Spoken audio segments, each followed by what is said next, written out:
Hello friends, I am Nitya Sharma. Welcome to the थूल academy. आप हमसे जुड़ सकते हैं फेसबुक के माध्यम से, व्हाट्सएप के माध्यम से और टेलीग्राम के माध्यम से, जिसकी लिंक आप यहाँ देख पा रहे हैं। प्राचीन इतिहास की बात की जाए तो ये हड़प्पा सभ्यता से 10वीं शताब्दी तक है, जिसमें हमने हड़प्पा सभ्यता से 10वीं शताब्दी तक आते आते हमने मौर्य साम्राज्य तक की चर्चा कर ली थी। आगे हम चर्चा कर रहे हैं मौर्योत्तर काल की। इसके पहले का जो लेक्चर था उसमें हमने मौर्योत्तर काल के जो वंश है, शुंग वंश आए, उसके बाद कर्ण वंश, चेदी वंश आया, उन सब की हमने डिटेल में चर्चा की है पिछले लेक्चर में। आगे हम सातवाहन वंश की चर्चा करेंगे। सातवाहन साम्राज्य की अगर हम बात करते हैं तो ये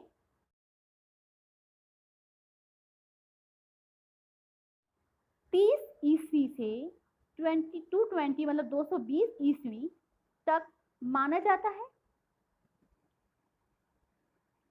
मौर्योत्तर काल की अगर बात करते हैं तो इसमें जो साम्राज्य की अगर बात करते हैं तो ये दक्कन के मध्य भारत में मौर्यों के उत्तराधिकारी के रूप में हुए, जो क्रमशः शुंग और कण्व के बाद आए। हमने पिछले लेक्चर में जब चर्चा की थी तो एक मैप में आपको हमने डिस्क्राइब भी किया था कि जो दक्कन के बाद का जो एरिया था वो सातवाहन का था, जो नासिक में पहले उन्होंने राजधानी बनाया। उसके बाद वो नासिक से होते हुए फिर वो आंध्र में विस्तारित हुए थे। हम आगे इसकी विस्तार से चर्चा करेंगे। वंश की अगर हम बात करते हैं कि जो सातवाहन साम्राज्य की स्थापना की अगर बात की जाए तो ये सिमुक ने सातवाहन साम्राज्य की स्थापना की थी, जो कि कण्व वंश में सुशर्मा था। उसकी हत्या करके सिमुक ने सातवाहन वंश की स्थापना की थी। इसके बाद इसका भाई सिमुक का भाई कृष्ण राजगद्दी में आया। कृष्ण का जो पुत्र था सातकर्णी प्रथम, ये सातवाहन वंश का प्रतापी राजा हुआ। इसकी हम आगे चर्चा करेंगे। हाल सातकर्णी के बाद ये एक प्रसिद्ध कवि था, ये शासन में आया। हाल के बाद गौतम पुत्र सातकर्णी, उसके बाद विशिष्ट पुत्र पुलमावी और फिर यज्ञश्री सातकर्णी। जैसे आप यहाँ देख पा रहे हैं, हम सिमुक से लेकर यज्ञश्री सातकर्णी तक की विस्तार से चर्चा करते हैं। उसके साथ ही हम सातवाहन साम्राज्य के सामाजिक, राजनीतिक और आर्थिक पहलुओं की भी चर्चा करेंगे। आइए सबसे पहले हम चर्चा करते हैं सिमुक की। सिमुक की अगर हम बात करते हैं तो ये कण्व वंश के अंतिम शासक सुशर्मा की हत्या करने के बाद 30 ईस्वी में सातवाहन साम्राज्य की स्थापना करके राजा बने, प्रथम राजा हुए और सातवाहन वंश का संस्थापक इनको माना जाता है। कृष्ण की अगर हम बात करते हैं तो ये सिमुक का भाई था, जो कि सातवाहन साम्राज्य को नासिक तक बढ़ाया, नासिक में गुफाओं की स्थापना की।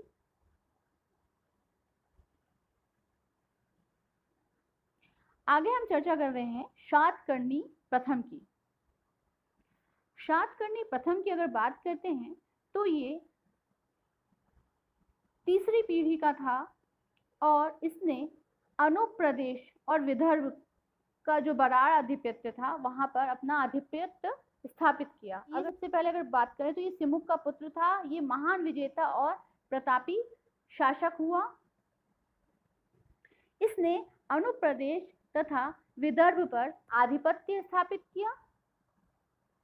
अनूप प्रदेश की बात करते हैं तो ये नर्मदा घाटी का एरिया कहलाता है। वहीं हम अगर विदर्भ की बात करें तो ये महाराष्ट्र का एरिया कहलाता है। मतलब ये पूर्व से लेकर अगर हम पश्चिम तक की बात करते हैं वहां तक इसने अपना आधिपत्य स्थापित किया था। साथ ही साथ अपनी जो राजधानी थी अमरावती को बनाया। अमरावती ये कहाँ पड़ता है? ये आंध्र प्रदेश के पास पड़ता है। इसने अपने आप को दक्षिणाधिपति के रूप में उपाधि ग्रहण की और दक्षिण में राज्य का विस्तार किया। अगर हम बात करते हैं सातवाहन वंश की कि इनने जब दक्षिण में जो विस्तार हुआ था वो शातकर्णी प्रथम के बाद से ही शुरू हुआ था। शातकर्णी की अगर हम बात करते हैं तो इनसे संबंधित जो साक्ष्य मिले हैं वो नानाघाट अभिलेख से प्राप्त हुए हैं, जिसे इनकी रानी नगनिका द्वारा बनाया गया था। इसमें ब्राह्मणों और बौद्धों को भूमि अनुदान का प्रमाण मिला है। साथ ही साथ इसमें 2 अश्वमेघ यज्ञ के बारे में भी जानकारी मिलती है। तो हमने आज अभी चर्चा की है शातकर्णी प्रथम की। आगे हम चर्चा कर रहे हैं इसके बाद जो शासक बने वो थे हाल। ये एक प्रसिद्ध कवि तथा विद्वानों का आश्रयदाता था। गाथा सप्तशती की अगर हम बात करते हैं तो ये एक श्रृंगार रस प्रधान काव्य था।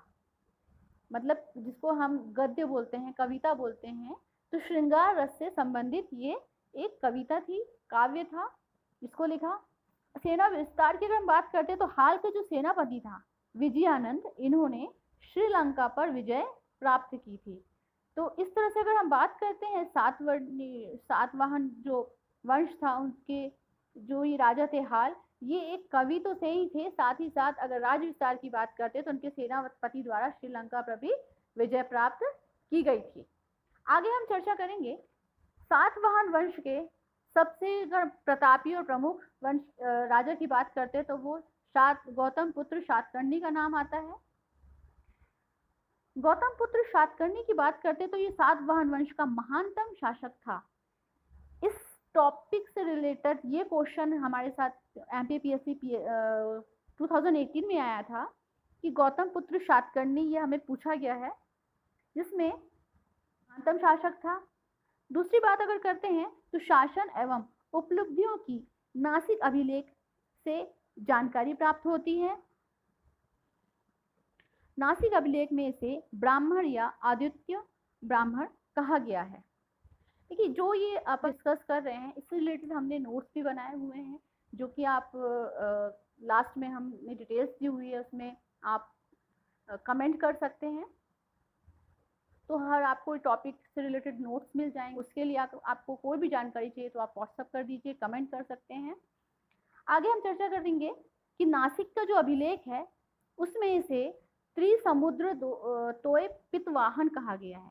अगर हम त्रिसमुद्र तोय पितवाहन की बात करते हैं तो इसका ये अर्थ होता है कि जो वाहन था इसका, गौतम पुत्र शातकर्णी का जो अश्व 3 समुद्रों का जल पी चुके थे, ऐसा अभिलेख में कहा गया है। तो ये उपाधि दी गई है त्रिसमुद्र तोय पितवाहन।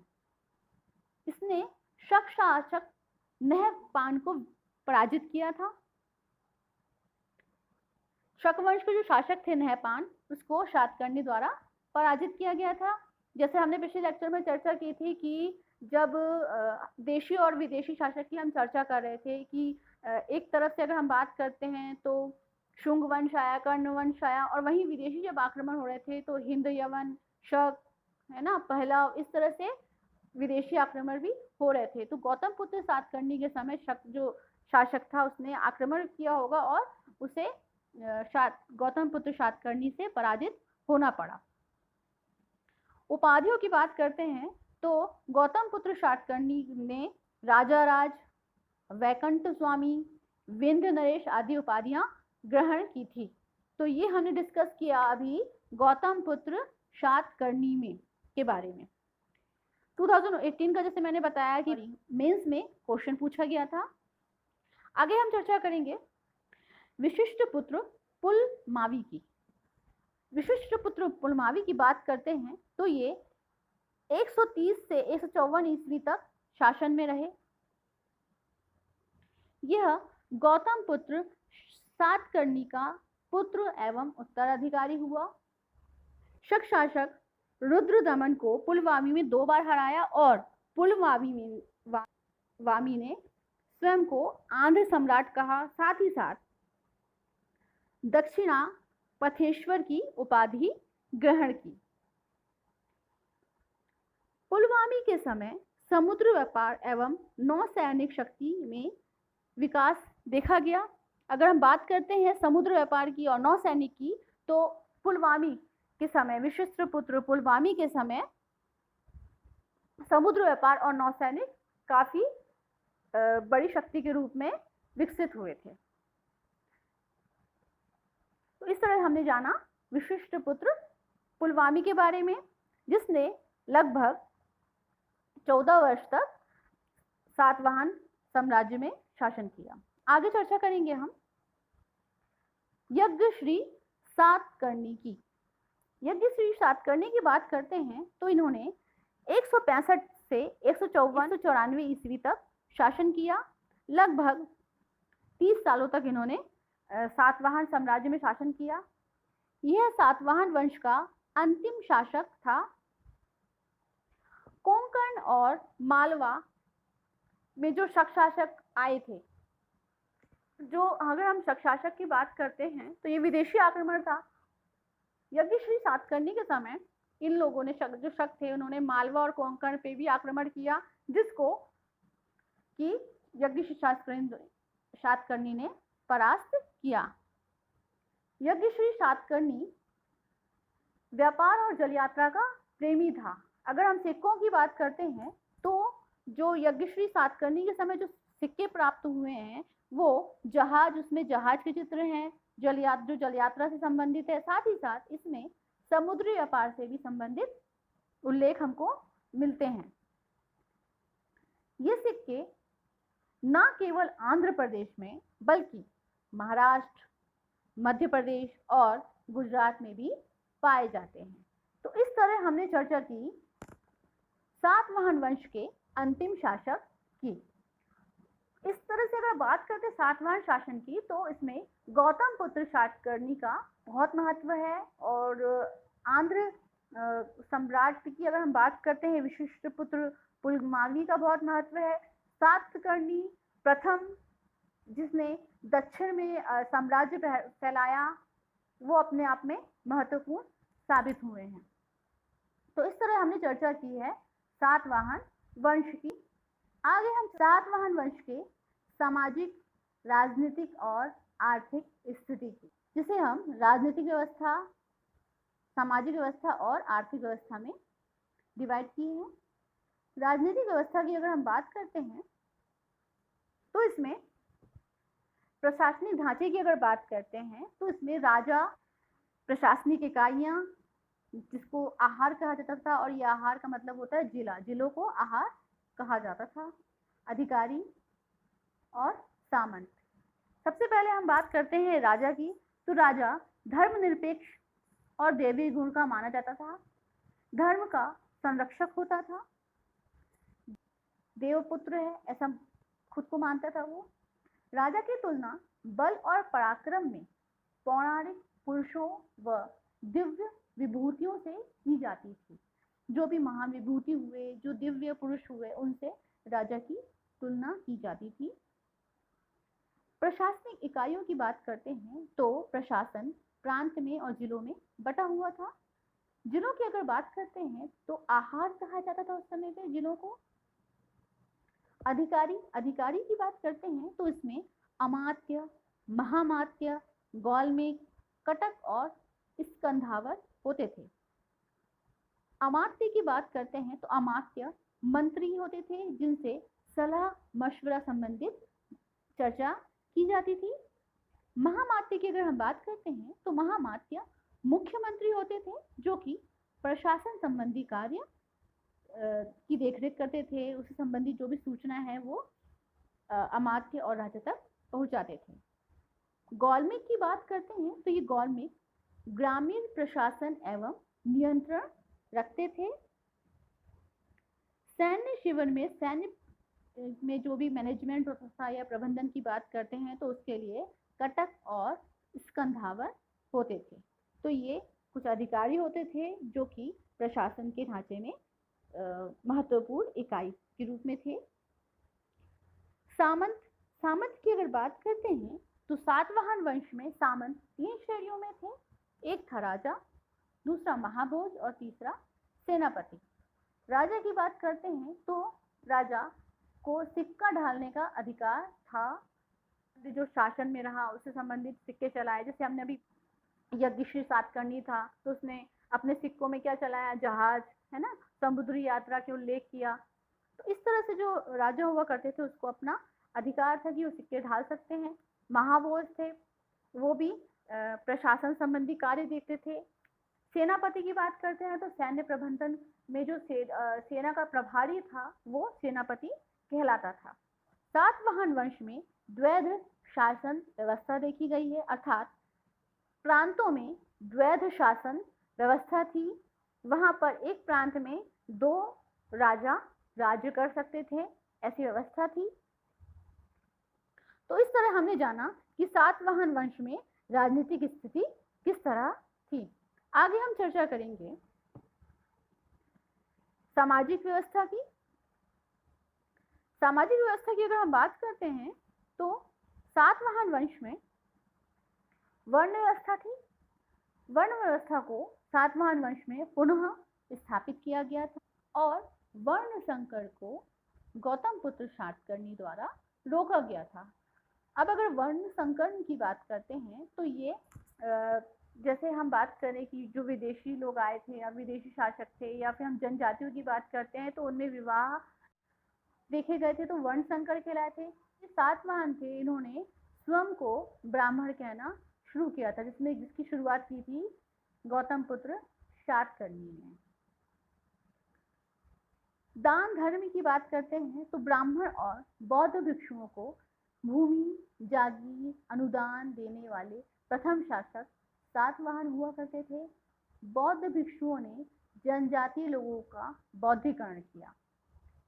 तो इससे हम ये चीज समझ सकते हैं कि जो सातवाहन वंश था उन्होंने ब्राह्मणों को तो सपोर्ट किया ही, संरक्षण दिया ही, साथ ही साथ यहाँ पर एक धर्मनिरपेक्ष रूप था। यहाँ पर ऐसा नहीं था कि बौद्ध धर्म को संरक्षण ना दिया गया हो या उनको बिल्कुल किनार कर दिया गया हो, ऐसा नहीं था। यहाँ पर सब अपने अपने धर्म के हिसाब से उसका पालन कर सकते थे। वणिक और शिल्पी वर्ग की बात करते हैं तो शिल्प एवं वाणिज्य में प्रगति हुई थी। इसके फलस्वरूप अनेक वणिक शिल्पी सामने आए। इन्होंने बौद्ध धर्म के निमित्त कई दान दिए। अपने अपने नगर का जो नाम था वो उन्होंने अपने नाम के साथ जोड़ना शुरू कर दिया। इसी समय पे अगर हम बात करते हैं, जो गांधी शब्द आज वर्तमान में सरनेम जैसा यूज किया जाता है, तो ये शब्द इसी समय के जो शिल्पी वर्ग थे, जो बाद में व्यापारी कहलाते थे, शिल्पी जो थे वो गंधिक कहलाते थे, ठीक है, जो इत्र आदि का काम करते थे, जो इत्र आदि निकालते थे, इन सब का वो काम करते थे। बाद में क्या हुआ कि जो भी ये शब्द था ये दुकानदारों ने अपने लिए यूज कर लिया, और आज अगर हम बोलते हैं सरनेम की बात करते हैं, उपनाम की बात करते हैं, तो वो गांधी शब्द जो हम उपनाम में सुनते हैं वो इसी प्राचीन शब्द से लिया गया है। पारिवारिक ढांचे की बात करते हैं तो सातवाहन में हमें मातृ सत्तात्मक परिवार का आभास मिलता है, जिसमें राजाओं के नाम उनकी माताओं के नाम पर रखने की प्रथा थी। जैसे हमने चर्चा की थी, गौतमी पुत्र शातकर्णी, वाशिष्ठी पुत्र पुलमावी, तो ये सब राजाओं के जो नाम मिल रहे हैं ये उनकी माताओं के नाम से लिए गए हैं। उनके समाज में माता की प्रतिष्ठा अधिक थी। हालांकि अगर अभी की वर्तमान की हम बात करते हैं तो प्रायद्वीपीय भारत में अगर हम बात करते हैं तो पुत्र के नाम में केवल पिता के नाम का अंश जुड़ा जाता है, जिसको जैसे हम बोलते हैं आर, फिर नाम लिख लिया जाता है। इस तरह से अंश जोड़ने की परंपरा है प्रायद्वीपीय भारत में। राजकुल की बात करते हैं तो उस समय उत्तराधिकारी पुत्र ही होता था। तो अगर कुल मिलाकर बात करते हैं तो वंश की बात की जाए तो वो पितृ के कुल का वंश होता था, सिर्फ माता का नाम जोड़ा गया है। पितृ सत्तात्मक व्यवस्था उस समय भी देखी जा सकती है। महिलाओं की स्थिति की बात करते हैं तो सातवाहन वंश में महिलाएं शिक्षित थीं एवं उनमें प्रदा प्रथा नहीं था। महिलाओं को समानता का अधिकार था। स्त्रियां संपत्ति में भागीदार होती थीं। सातवाहन वंश में रानियों ने स्वाधिकार पूर्वक बड़े बड़े धार्मिक दान दिए हैं, ऐसा भी उल्लेख मिलता है। अर्थात अगर हम बात करते हैं महिलाओं की स्थिति की, तो सातवाहन वंश में महिलाओं की स्थिति समान थी, पुरुषों के समान ही थी, उनको अधिकार मिले हुए थे, चाहे वो संपत्ति की बात हो, चाहे वो दान पुण्य की बात हो, महिलाएं स्वेच्छापूर्वक अपना कार्य निर्णय ले सकती थीं। तो इस तरह हमने चर्चा की सातवाहन वंश के सामाजिक व्यवस्था की। आगे हम सातवाहन वंश के आर्थिक व्यवस्था की, जिसमें सबसे पहले हम बात करते हैं कृषि व्यवसाय की। कृषि की बात करते हैं तो आंध्र में या सातवाहन में कृष्णा और गोदावरी के मुहाने पर भारी मात्रा में धान रोपने के साक्ष्य मिले हैं। साथ ही साथ चावल के विशाल भंडार देखे गए हैं। नेक्स्ट अगर बात करें तो दक्कन के लोग कपास भी उगाते थे। ध्यान दीजिएगा कि जो हमने कपास की बात की है तो वो कपास की साक्ष्य सब मिले हैं कहाँ से? हमें आंध्र प्रदेश से। आंध्र को कपास के उत्पादन में मशहूर बताया गया है। आज भी वर्तमान में अगर हम बात करते हैं तो आंध्र प्रदेश में कपास के उत्पादन को जाना जाता है। इस प्रकार एक बड़े हिस्से में ग्रामीण अर्थव्यवस्था फैली हुई थी। आगे हम बात करेंगे शिल्पकला की। तो शिल्पकला के क्षेत्र में प्रगति हुई थी। शिल्पी वर्ग ने कई स्मारक बनाए, पट्टियों की स्थापना की गया था। जब हम चर्चा करेंगे साक्ष्य की और अभिलेखों की, उसके साथ ही हम चर्चा करेंगे जो मौर्योत्तर काल में जितने हमने जो प्रसिद्ध स्थान है, जो कलाकृतियां बनी हैं, उन सबकी हम डिटेल में चर्चा करेंगे, जो सांस्कृतिक रूप कहलाएगा। सिक्के और मुद्रा। तो अगर हम सिक्के और मुद्रा की बात करते हैं तो इसमें भारी मात्रा में रोमन और सातवाहनों के जो सिक्के थे उससे बड़े व्यापार के संकेत मिले हैं। साथ ही साथ अगर हम राज मुद्रा की बात करते हैं, जो राजकीय मुद्रा होती है, अगर हम उसकी बात करते हैं सातवाहनों में, तो इन्होंने, जैसे आप ये पिक में देख रहे हैं, इस तरह से मुद्राएं चलाई थी जिसमें माता लक्ष्मी की भी मूर्ति होती थी। प्रमुख उद्योग की बात करते हैं तो इस समय पर वस्त्र उद्योग और लौह उद्योग प्रमुख था, जिसमें वस्त्र उद्योग को प्रमुख उद्योग माना गया है। लौह उद्योग की बात करते हैं तो ये करीमनगर, नालकोंडा इसके प्रमुख केंद्र थे। जो व्यापार आदि होते थे उसमें जो सिक्के होते थे वो शीशे के सिक्के चलाए जाते थे। सातवाहन ने सबसे पहले शीशे के सिक्के चलाए थे। अगर हम क्वेश्चन भी अगर प्रीलिम्स में पूछे जाते हैं, इस तरह से हमने चर्चा की है सातवाहन वंश की। सातवाहन वंश में कौन कौन से शासक रहे, उन सब की हमने चर्चा की। साथ ही साथ हमने सातवाहन वंश के राजनीतिक, सामाजिक और आर्थिक पहलुओं को जाना। आगे हम चर्चा कर रहे हैं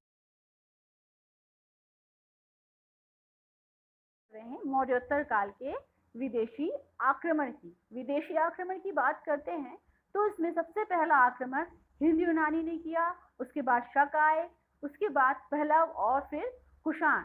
कुषाण अगर की बात करते हैं तो इन्होंने भारत में काफ़ी समय तक साम्राज्य भी किया। साथ ही साथ जो प्रभाव देखा गया है, बौद्ध संगति हुई है, बौद्ध कला का जो विकास हुआ था वो इस समय पे काफ़ी चरम में था, जिसकी हम आने वाले लेक्चर में हम चर्चा करेंगे। तो ये रहा आज का लेक्चर, जिसमें हमने मौर्योत्तर काल के सातवाहन वंश की चर्चा की। आशा है आपको अभी तक की जो भी टॉपिक है वो अच्छे से समझ में आ गया होगा। संबंधित वीडियो से आपको कोई भी क्वेरी है, कोई डाउट है तो आप हमें कमेंट कर सकते हैं। रिलेटेड कोर्स जो है 2019 का, उससे संबंधित हमने कोर्स तैयार किया हुआ है, जिसमें नोट्स वगैरह हैं, आपके वीडियोस हैं, सिनॉप्सिस हैं। उसके लिए आप डिटेल्स की, अगर आपको डिटेल्स चाहिए तो आप व्हाट्सएप कर सकते हैं। इस वीडियो को देखने के लिए आपका बहुत बहुत धन्यवाद। आपको आगामी परीक्षाओं के लिए बहुत बहुत शुभकामनाएं। अपना ख्याल रखें, अपनों का ख्याल रखें। मिलते हैं हम नेक्स्ट लेक्चर में। तब तक जय हिंद, जय भारत।